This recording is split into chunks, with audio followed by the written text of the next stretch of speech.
Terima kasih telah klik video ini. Bagi pecinta sound system, langsung di subscribe, like, dan nyalakan loncengnya ya dulur. Assalamualaikum warahmatullahi wabarakatuh. Di video kali ini kita mau mereview pembuatan panel genset kita mau dikirim ke Malang, Jawa Timur. Mohon maaf, ini sudah 2 hari menjelang hari Lebaran kita belum bisa kirim karena menunggu barang yang kemarin kita pesen. Tapi sudah datang semua ya dulur.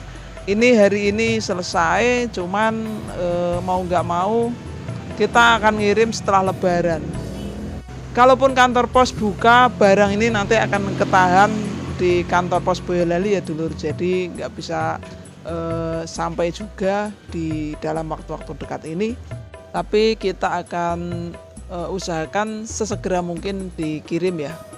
Oke, bagaimana reviewnya dan apa-apa yang harus kita perhatikan dalam merakit sebuah panel genset ini? Kita ikuti video ini sampai selesai. Oke, yang kita hadapi sekarang ini adalah panel genset satu pas untuk 7500 VA. Indikator depannya ada volt, ampere, Hz, terus pilot lampnya ada 3. Ini stop kontak buat monitor, terus ini MCB 3 jalur.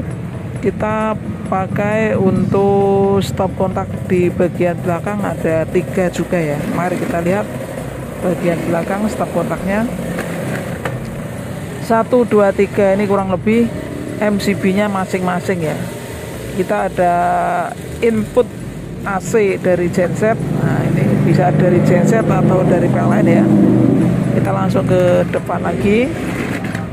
Nah, di video kali ini tip untuk menentukan indikator ampere jangan sampai salah ya dulur.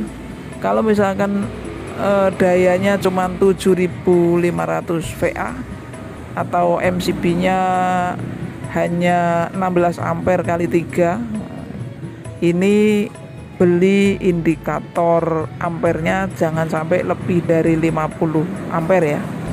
Karena kalau lebih dari 50 ampere, mungkin 100 ampere atau 200 ampere atau bahkan 400 ampere, jarumnya ini nanti tidak mampu naik atau tidak mampu bergerak ya dulur. Karena di 7500 VA saja untuk naik 10 ampere ini kelihatannya cuma naik sedikit sekali seperti itu. Apalagi kalau 100 ampere atau 200 ampere, jarumnya ya tidak bergerak sama sekali. Jadi jangan sampai salah pilih ya. Untuk voltnya juga sebisa mungkin voltasenya ini belinya yang 300 volt. Jangan sampai di maksimal di sini 500 atau 400 volt karena nanti jarumnya geraknya di 220-nya akan sedikit sekali itu ya dulur. Karena beda sekali antara yang 3 pas dan yang 1 pas. Kalau 1 pas cukup 300 volt. Tapi kalau yang 3 pas, kalau 1 pas cukup 300 volt, tapi kalau untuk yang 3 pas di sini minimal harus 500 volt ya. Karena beda pas antara R sama S itu bisa sampai 400 volt. Nah, untuk HZ-nya boleh menggunakan yang Vibra atau boleh menggunakan yang jarum ya. Terus menentukan ampernya ini juga jangan sampai salah ya dulur. Kalau misalkan 7500 VA, ini MCB-nya juga harus minimal 16 ampere. 16. Kalau ini dikasih 10 ampere, ketemunya kan cuman per MCB-nya ini 2200 VA. Nah, 2200 VA ditambah 2200 VA atau 2200 VA dikali 3 ketemunya 6600.